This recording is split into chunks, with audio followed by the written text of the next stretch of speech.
동남아시아의 따뜻하고 수정처럼 푸른 바닷속에서 신비로운 부족이 거의 전적으로 바다에서 살아가고 있습니다. 수세대에 걸쳐 깊은 잠수에 훈련된 그들은 산소통도, 잠수복도 없이 순수한 인간의 지구력만으로 몇 분 동안 바다의 깊은 곳으로 내려갑니다. 이들은 전설적인 바다 유목민 바자우입니다. 그들은 섬 사이를 떠돌며 집보트에서 잠을 자고 단지 창으로 바다 아래에서 사냥을 합니다. 그들의 삶은 시간의 영향을 받지 않는 듯 보입니다. 하지만 그들의 놀라운 능력 뒤에는 어떤 비밀이 숨겨져 있을까요? 그리고 바다가 집이자 사냥터인 곳에서 생존하기 위해 진정으로 무엇이 필요할까요? 이제 그들의 세계로 다이빙해 보겠습니다. 바자우 사람들은 종종 바다 유목민이라고 불리며 세계의 대부분과는 매우 다른 삶을 살고 있습니다. 많은 문화가 육지를 중심으로 발전해온 반면 바자우는 바다를 그들의 집으로 선택했습니다. 그들은 물 위에서 살며 생존을 위해 바다에 의존할 뿐만 아니라 모든 파도 아래 존재한다고 믿는 보이지 않는 세계와 연결됩니다. 농사를 짓거나 작물을 재배하는 대신 바자우는 바다와 조화를 이루는 법을 배웠습니다. 그들은 현대 장비 없이 깊이 잠수하며 오직 호흡과 본능만으로 물고기를 잡고 바다 바닥에서 음식을 모읍니다. 그들의 삶은 조수, 해류, 바람의 변화와 얽혀 있습니다. 다른 공동체가 수학의 계절로 시간을 측정하는 반면 바자우는 바다의 리듬으로 시간을 측정합니다. 그들의 문화는 파도 사이에서 불려지는 노래와 달빛 아래 전해지는 이야기로 엮여 있습니다. 그들의 의식과 축제는 그레고리력에 따르지 않고 달과 물의 부름, 바람의 춤을 따릅니다. 모든 의식과 전통은 바다에 대한 깊은 경외심을 반영합니다. 마치 바다가 단순한 생명의 원천이 아니라 듣고 있는 생명체인 것처럼 말이죠. 바자우는 전통적으로 유목민입니다. 그들은 오랫동안 한 곳에 머물지 않습니다. 작은 나무 보트에서 그들은 남부 필리핀에서 말레이시아와 인도네시아의 해안까지 동남아시아의 물을 가로질러 여행합니다. 때때로 그들은 물 위에 세워진 나무집에서 살기도 합니다.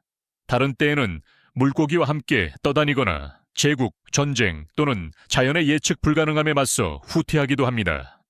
세대를 거치며 바자우는 단순히 생존한 것이 아니라 조용히 번영해 왔습니다.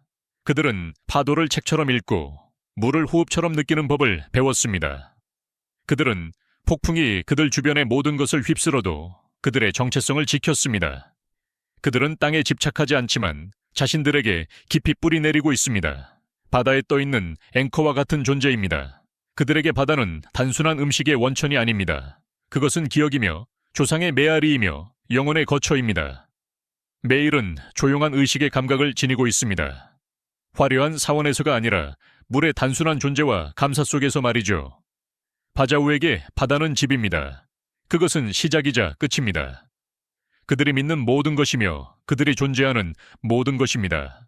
바자우 사람들에 대한 가장 놀라운 점 중 하나는 어떤 호흡 장비도 사용하지 않고 믿을 수 없는 깊이까지 잠수할 수 있는 능력입니다.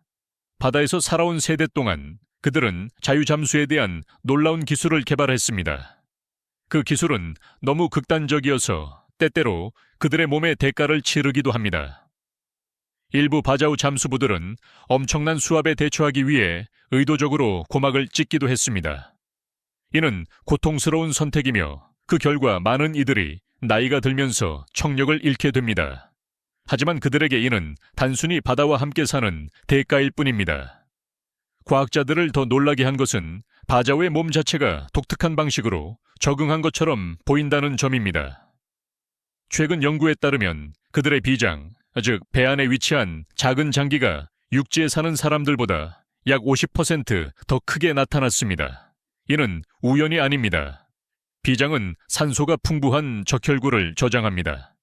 바자우가 잠수할 때 비장은 수축하여 혈류의 신선한 산소를 방출하여 대부분의 사람들보다 훨씬 더 오랫동안 물속에 있을 수 있게 합니다.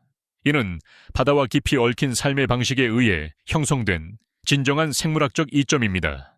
그리고 그들의 비장뿐만 아니라 그들의 눈도 자신만의 이야기를 담고 있습니다. 바자우 아이들은 밝은 햇빛과 깊은 푸른 물속에서 성장합니다. 시간이 지남에 따라 그들의 눈은 빛이 굴절되고 시야가 왜곡되는 수중에서 선명하게 볼 수 있도록 적응했습니다. 일부 연구에서는 바자우의 각막 모양이 약간 다르다고 제안하며 이를 통해 대부분의 사람들이 흐릿하게만 보는 조건에서도 물고기와 해양 생물의 움직임을 감지할 수 있게 합니다. 이러한 모든 능력은 매번 잠수가 단순한 음식 모으기가 아니라 인간과 물 사이의 우아한 춤이 되게 합니다.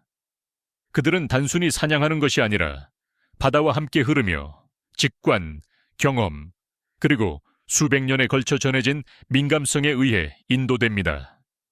그들이 잠수하는 모습을 지켜보는 것은 거의 의식적인 느낌을 주며 인간이 자연을 정복하는 것이 아니라 조화롭게 살아가는 의식을 목격하는 것과 같습니다. 바자우에게 바다는 도전이 아닙니다.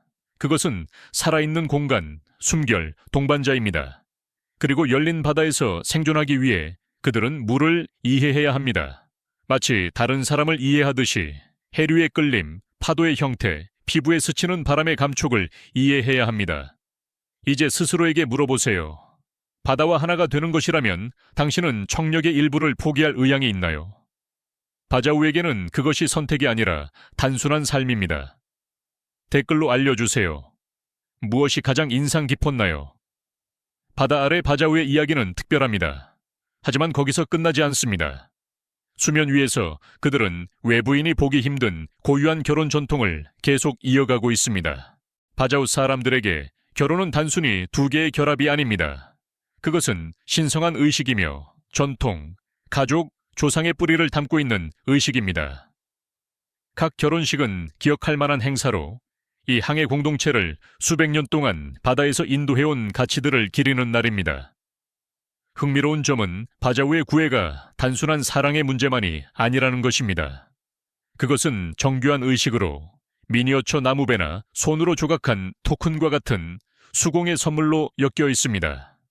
이는 기술, 책임감, 미래의 집을 보호할 준비가 되어 있음을 보여줍니다.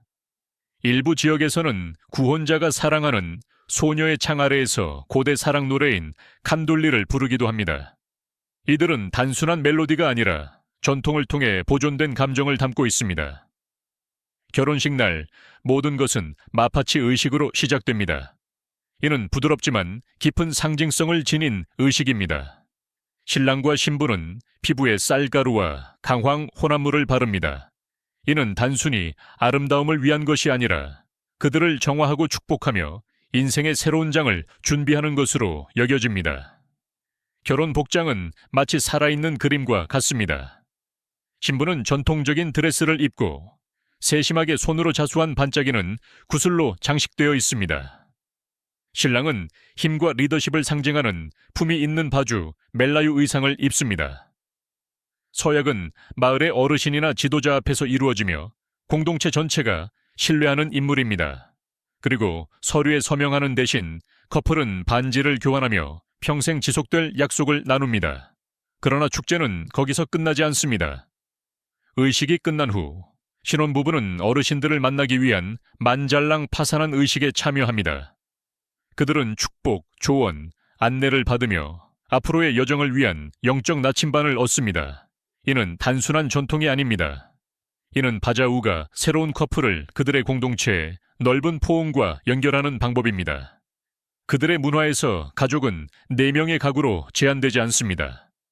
이모, 삼촌, 사촌 모두가 그들의 직물의 일부입니다. 그들은 감정적인 토대이며 인생의 변화하는 조류 속에서 서로를 지탱하는 지원 시스템입니다. 이만큼 들으셨다면 아마도 여러분도 저희와 같은 사람일 것입니다. 세계 문화의 조용하고 숨겨진 아름다움을 발견하는 것을 사랑하는 사람 말이죠. 그렇다면 저희에게 작은 도움을 주실 수 있을까요? 구독 버튼을 눌러 알림을 켜주세요. 이는 저희가 이러한 이야기를 계속 전할 수 있도록 도와줄 뿐만 아니라 관광 지도에 나타나지 않는 장소에서의 드물고 잊지 못할 이야기들을 놓치지 않도록 해줍니다. 바닥이 바다이고 지붕이 하늘인 곳을 상상해 본 적이 있나요? 바자우 사람들에게 그것은 꿈이 아니라 일상적인 현실입니다. 그들은 수정처럼 맑은 물로 둘러싸인 곳에서 바다의 심장부에 세워진 기둥집이나 물 위에서 부드럽게 떠다니는 집 보트에서 살고 있습니다. 콘크리트도 아니고 강철도 아닌 대나무, 나무, 야자잎, 그리고 바람과 물을 오랫동안 마스터한 숙련된 손들로 만들어졌습니다. 바자우의 기둥집은 종종 산호초 위에 세워지며 얕은 해안 물속에 있습니다. 나무 기둥은 조수에 맞서 강하게 서 있으며 야자잎으로 지붕을 덮어 바닷바람을 맞이합니다. 그들의 건축물은 화려하지 않지만 가장 작은 세부 사항까지 정밀하게 설계되어 있습니다. 에어컨도 필요 없고 전기 조명도 필요 없습니다. 오직 바람, 햇빛, 그리고 바다의 조용한 장인정신만이 필요합니다. 그리고 레파레파라는 긴, 좁은 보트가 있습니다. 이 보트는 생생한 색으로 칠해져 있으며 많은 바자우 가족의 이동 주거지로 사용됩니다. 맹그로브 나무로 만들어져 내구성이 뛰어나고 수리하기도 쉽습니다. 이는 영구적인 항구 없이 사는 사람들에게 중요한 특성입니다. 이 보트는 단순한 교통수단이 아닙니다. 그것은 집입니다. 그것은 세대를 거쳐 전해 내려오는 유산입니다. 레파레파에 올라타면 모든 것이 깔끔하게 정리되어 있는 모습을 볼 수 있습니다. 매트와 담요, 조리도구, 낚시 장비, 직조된 직물, 때때로 작은 난로가 중앙에 놓여 있어 물 위의 아침, 안개 속으로 연기를 피워 올립니다. 벽에 걸린 천, 아이들의 웃음, 선체를 스치는 파도의 소리, 이 모든 것이 그 작은 공간을 살아있는 세계로 만듭니다. 햇빛이 작은 창을 통해 비추어져 바닥 아래의 바다를 비추면 그곳에서 음식과 삶이 기다리고 있습니다. 그들은 네덜란드, 영국, 심지어 스페인과 같은 외부의 영향을 수세기 동안 견뎌왔지만 바자우는 그들의 삶의 방식을 유지하는 데 성공했습니다. 그들은 변화를 저항하지 않지만 포기하지도 않습니다. 그들은 뿌리를 잃지 않으면서 적응합니다. 그들은 바다를 떠나지 않고 바다와 함께 성장하고 바다와 함께 일어납니다. 이는 조용한 힘이지만 흔들리지 않습니다. 파도가 물러나고 다시 밀려오는 것처럼요. 바자우는 단순히 혼자 살지 않습니다. 그들은 떠다니는 공동체를 형성하며 함께 정박한 보트들의 클러스터를 만들어받아 한가운데 작은 마을을 만듭니다. 그들은 어획물, 도구, 지혜를 나누며 세대를 거쳐 전해지는 지혜를 나눕니다. 이러한 연결은 그들이 단순히 생존하는 것이 아니라 의미 있게 살아갈 수 있게 해줍니다. 발 아래에 땅이 없지만 단단한 유대가 있습니다. 집 주위에 벽이 없지만 깊은 신뢰가 있습니다. 바자우에게 바다는 그들이 사는 곳이 아닙니다. 그것은 모든 것을 형성합니다. 그들의 집, 그들의 관계, 그들의 가족. 그곳에서 살다는 것은 정지하는 것이 아니라 조수와 함께 움직이는 것을 의미합니다. 그리고 멀리서 레파레파가 미끄러지듯 다가오는 모습을 보게 된다면 그것을 단순한 보트로 보지 마세요. 그것은 가족일 수 있습니다. 집일 수 있습니다. 꿈일 수 있습니다. 열린 바다를 부드럽게 떠다니고 있습니다. 파도와 조화롭게 사는 공동체를 상상해 보세요. 지붕은 푸른 하늘이고 바닥은 부드럽게 떠다니는 바다입니다. 그게 바로 바자우 사람들의 삶입니다. 그들은 대부분의 시간을 보트나 수정처럼 맑은 얕은 물 위에 세워진 나무 기둥집에서 보냅니다. 어릴 때부터 바자우 아이들은 부드러운 인도로 안내받습니다. 그들은 마치 놀이처럼 수영하는 법을 배우고 일상적인 리듬처럼 낚시하는 법을 배우며 변화하는 조수를 말없는 책처럼 읽는 법을 배웁니다. 고정된 교실도 공식적인 교과서도 없습니다. 아이들은 매일의 삶을 통해 모든 것을 배웁니다. 교훈은 부모와 조부모에게서 인내심, 시선, 작은 제스처로 전해집니다.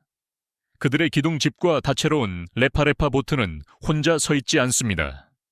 그들은 함께 모여 떠다니는 이웃을 형성하며 이웃과 확장된 가족의 주의 깊은 시선 아래에서 요리, 그물, 수선, 이야기 나누기와 같은 일상적인 순간들이 펼쳐집니다. 가족은 모든 것의 중심입니다. 대가족은 종종 나란히 살며 공간과 책임을 공유합니다. 일상적인 일, 낚시, 요리, 보트 수리 등은 공동체적으로 이루어지며 위계가 없고 어떤 일도 다른 일보다 더 중요하게 여겨지지 않습니다. 바자우 남성들은 일반적으로 먼 바다로 나가 깊은 낚시터를 찾고 그물을 수리하고 바람을 읽습니다. 바자우 여성들은 해안 근처에서 일하며 낚시하고 아이들을 돌보고 물고기를 말리고 새우를 소금에 절입니다. 각자는 역할이 있지만 누구도 다른 사람보다 더 중요하지 않습니다. 여기서 리더십은 직함에서 오는 것이 아닙니다. 나이, 경험, 대화를 통한 지혜에서 나옵니다.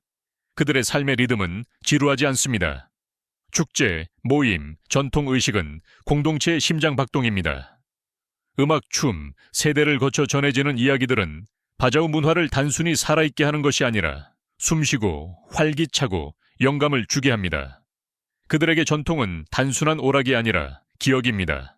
새로운 세대에게 그들이 누구인지, 어디서 왔는지를 상기시키는 방법입니다. 그리고 바자우의 가장 아름다운 특징 중 하나는 그들의 환대입니다. 방문객들은 낯선 사람이나 친구를 불문하고 음식, 쉴 공간, 그리고 일상의 흐름에 참여할 초대를 받습니다. 마치 오랫동안 잃어버린 가족이 돌아온 것처럼요. 어려운 시기에는 이웃이 외면하지 않습니다. 그들은 나타나서 물고기를 나누고 물을 나누고 바다의 넓은 포옹 속에서 미소를 나눕니다. 전통 공예도 그들의 세계에서 필수적인 부분입니다. 보트 제작, 나무 조각, 집 건설은 단순한 직업이 아니라 예술 형식입니다. 기술은 아버지에서 아들로 전해지며 증명서가 아니라 손과 인내로 전해집니다. 축제나 떠다니는 시장에서 그들의 아름답게 제작된 보트와 복잡한 수공예품은 자부심의 상징이 되어 해안 공동체 간의 말없는 이야기처럼 교환됩니다. 수영 수업에서 보트 제작에 이르기까지 바자우는 한 가지를 소중히 여깁니다. 정체성입니다. 바람이 변하고 정치적 경계가 이동하더라도 그들은 조용하고 회복력 있게 그리고 우아하게 바다의 끝없는 리듬 속에서 그들의 방식으로 계속 살아갑니다. 바자우 사람들에게 바다는 단순한 삶의 터전이 아니라 끝없는 야외 주방입니다. 그들이 먹는 거의 모든 식사는 바다에서 직접 나옵니다. 그들의 일일 메뉴는 시장이나 슈퍼마켓에서 나오는 것이 아니라 아침 햇살 아래서 잡히는 다양한 물고기, 즉 농어, 도미, 문어, 오징어, 그리고 수많은 조개류에서 나옵니다. 그들의 음식 문화에서 가장 독특하고 때때로 놀라운 측면 중 하나는 해산물을 날로 먹는 것을 좋아한다는 점입니다. 그러나 이는 단순히 맛 때문만이 아닙니다. 이는 실용성과 오랜 전통에 뿌리를 두고 있습니다. 냉장고나 진공 포장기가 없는 바자우는 발효, 햇볕에 말리기, 훈제와 같은 작은 그러나 강력한 기술에 의존하여 음식을 보존합니다. 이러한 오랜 방법들은 세대를 거쳐 전해져 단순한 어획물을 몇 주 또는 몇 달 동안 지속할 수 있는 요리로 변모시킵니다. 그들의 요리 방식은 자연과의 밀접한 관계를 반영합니다. 작은 불, 물이 담긴 냄비, 그리고 근처 섬에서 모은 야생 뿌리 몇 조각이 그들이 따뜻하고 만족스러운 식사를 위해 필요한 전부입니다. 때때로 그들은 이웃 공동체와 쌀이나 소금을 교환하지만 대부분의 경우 바자우의 식사는 바다와 깊이 연결되어 있습니다. 신선하고 소박하지만 풍미가 가득합니다. 흥미로운 점은 이러한 식단이 그들을 건강하게 유지할 뿐만 아니라 그들의 놀라운 잠수 능력에도 기여할 수 있다는 것입니다. 많은 과학자들은 오메가3 지방산이 풍부한 식단이 호흡 기능과 산소 효율성을 개선하는 데 도움이 될 수 있다고 믿고 있습니다. 물론 유전학도 중요한 역할을 하지만 그들이 먹는 것이 그들이 파도 아래에서 번영하는 비결의 일부라는 점은 무시할 수 없습니다. 현대의 편의시설, 냉장고, 통조림, 가공식품에 의존하는 세계에서 바자우는 여전히 현재의 흐름에 영향을 받지 않은 듯 살아갑니다. 그들은 손으로 낚시하고 나무로 요리하며 햇빛과 바닷바람으로 음식을 보존합니다. 이러한 생활 방식은 가난이 아니라 선택입니다. 자연과 물의 리듬과 조화롭게 살아가는 방법입니다. 많은 해안 공동체가 도시화와 현대화의 급류 속에서 서서히 잃어가고 있는 반면 바자우는 조용히 떠다니며 간단하지만 의미 있는 식사를 하고 겸손하지만 지속적인 생활 방식을 유지하고 있습니다. 그들은 세상을 쫓지 않고 그들만의 리듬 속에서 살아갑니다. 전통과 자연이 함께 움직이는 곳에서 조수와 초승달처럼요. 바자우 사회에서 거래는 단순한 경제 활동이 아닙니다. 그것은 삶의 리듬과 이 공동체의 독특한 문화와 깊이 얽혀 있습니다. 바자우는 현금을 필요로 하지 않고 직접 물건을 교환하는 전통을 오랫동안 유지해왔습니다. 예를 들어 한 어부는 신선하게 잡은 물고기를 수공예품인 엮은 매트나 전문 낚시 도구와 쉽게 교환할 수 있습니다. 지역시장은 단순한 상업의 장소가 아니라 바자우가 서로 연결되고 이웃 마을과 상호작용하는 생동감 넘치는 공간입니다. 이 분주한 시장은 그들이 인겨 농산물을 판매하고 필수품을 구매하는 곳입니다. 특히 바자우는 보트 제작 기술과 독특한 낚시 도구 제작으로 유명하며 이를 인근 공동체나 분주한 시장 행사에서 정기적으로 판매합니다. 그들의 공예를 통해 그들은 생계를 유지할 뿐만 아니라 그들의 문화적 아름다움과 전통적인 장인 정신을 자랑스럽게 보여줍니다. 바자우의 거래는 단순한 물품 교환을 넘어섭니다. 그것은 주변 공동체와 아이디어, 지식, 흥미로운 관습을 교환할 기회를 제공합니다. 이러한 상호작용과 경험의 공유를 통해 그들의 문화는 더욱 풍부하고 다양해지며 다른 그룹의 새로운 요소를 수용하고 역동적이고 진화하는 문화적 풍경을 만들어냅니다. 바자우에게는 거래의 기회가 열리는 특별한 시기가 있습니다. 예를 들어 낚시 시즌이나 풍성한 수확 후에는 인겨 자원을 교환하여 공동체 전체가 연중 잘 먹고 살 수 있도록 합니다. 이러한 계절 거래 방식은 공동체의 안정성을 유지하고 주변 환경의 변화에 유연하게 적응할 수 있도록 돕습니다. 그렇다면 바자우의 독특하고 공동체 중심의 문화가 풍부한 거래 문화에서 우리가 배울 수 있는 귀중한 교훈은 무엇일까요? 이 바다 유목민들의 매혹적인 삶의 방식을 더 잘 이해하기 위해 그들의 신비로운 세계로 들어가 보겠습니다. 바자우 사람들은 고인의 사랑하는 이들을 기리는 특별한 방법을 가지고 있습니다. 이는 바다와의 밀접한 연결에 뿌리를 둔 독특한 전통입니다. 많은 다른 문화와 달리 바자우는 바다를 단순한 평생의 집이 아니라 최후의 안식처로 봅니다. 필리핀에 사는 바자우 라우트 공동체의 장례식은 고인의 시신이 정교하게 엮인 매트에 조심스럽게 쌓여질 때 시작됩니다. 시신은 케텍이라는 작은 전통 나무 보트에 실려 넓은 바다에 부드럽게 띄워집니다. 특히 공동체 내에서 존경받는 인물들은 이러한 떠다니는 보트 위에 집과 같은 작은 구조물을 세워 그들의 바다와의 영원한 유대를 상징합니다. 이러한 의식 동안 바자우 공동체는 노래를 부르고 기도를 외우며 고인이 평화로운 내세를 찾기를 바라는 의미 있는 선물을 제공합니다. 이러한 선물에는 그들이 세대를 거쳐 이어온 바다와의 삶을 반영하는 실용적인 물품들이 포함됩니다. 또한 많은 해안 지역과 수중 장소는 바자우에게 신성하게 여겨지며 영적 의미를 지닙니다. 이 장소들은 현재 세대와 조상들 사이에 영적 다리 역할을 하며 어부와 잠수부들에게 항상 조심스럽고 존경심을 가지고 접근할 것을 상기시킵니다. 이러한 관습은 바자우 사람들과 바다 사이에 깊고 지속적인 연결을 보여줍니다. 바다는 그들의 생명의 원천이며 그들의 독특한 문화, 정체성의 핵심입니다. 바자우 문화의 또 다른 매력적인 부분은 그들의 정교한 문신 관습입니다. 이 문신들은 단순한 장식이 아니라 부족의 영적 신념과 해양적 삶의 방식과 깊이 연결되어 있습니다. 그렇다면 이 눈에 띄는 문신들은 무엇을 의미할까요? 전통적인 바자우 문신은 깊은 신비적 의미를 지니며 불행으로부터의 영적 보호를 제공한다고 믿어집니다. 이는 특히 예측할 수 없는 바다에 자주 나가는 사람들에게 중요합니다. 일반적인 문신 디자인으로는 바다의 파도, 해양 생물, 천체 기호 등이 있으며 각각은 바자우의 고대 애니미즘 전통을 깊이 반영합니다. 바자우의 잠수부와 어부들에게 이 문신들은 영적 갑옷 역할을 합니다. 이 표시는 그들을 잠재적인 위험으로부터 상징적으로 보호하며 위험한 바다 생활 속에서 편안함과 용기를 제공합니다. 바자우 부족은 종종 하나의 민족 집단으로 묘사되지만 지리와 역사에 의해 형성된 놀라운 언어적 다양성을 보여줍니다. 그들의 언어는 총칭하여 사마로 알려져 있으며 매우 다양하고 균일하지 않습니다. 오스트로네시아어 계열에 속하는 사마는 세대를 거치며 독특하게 발전하여 다양한 영향을 반영합니다. 바자우 방언의 흥미로운 특징 중 하나는 독특한 음절 강조 패턴입니다. 이웃 언어와 달리 바자우 화자는 일반적으로 끝에서 두 번째 음절에 강조를 두어 눈에 띄는 언어적 리듬을 만들어냅니다. 더욱이 바자우 언어는 여러 필리핀 언어의 영향을 포함하고 있어 독특한 발음 변화를 초래합니다.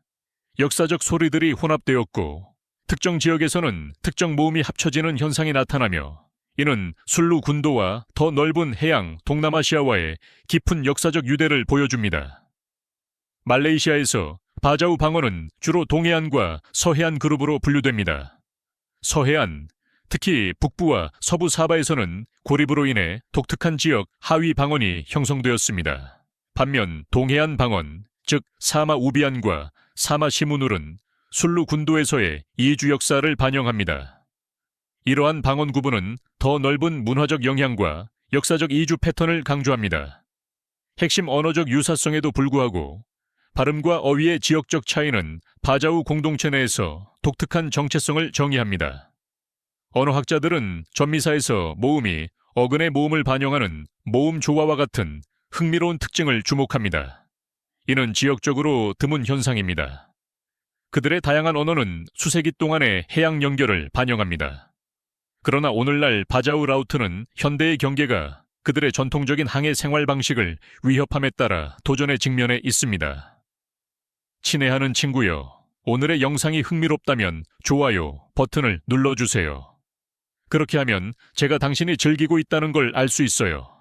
그리고 아직 채널을 구독하지 않으셨다면 지금 바로 구독해주세요. 정말로 흥미로운 것들이 당신을 기다리고 있다고 믿거든요. 당신의 응원은 단순한 클릭이 아니라 우리가 전 세계의 매력적인 이야기와 흥미로운 여행을 전해줄 수 있는 원동력이에요. 지금 화면에는 당신이 분명 좋아할 또 다른 영상이 있어요. 클릭해서 함께 탐험을 계속해 봅시다. 오늘의 영상을 시청해 주셔서 감사합니다. 다음 모험에서 다시 만나요. 이 멋진 모험에 동참해 주셔서 감사합니다. 여러분의 생각을 댓글로 남겨주시고 좋아요를 눌러주시고 더 많은 정보를 받아보려면 구독하는 것을 잊지 마세요. 다음에 또 봐요.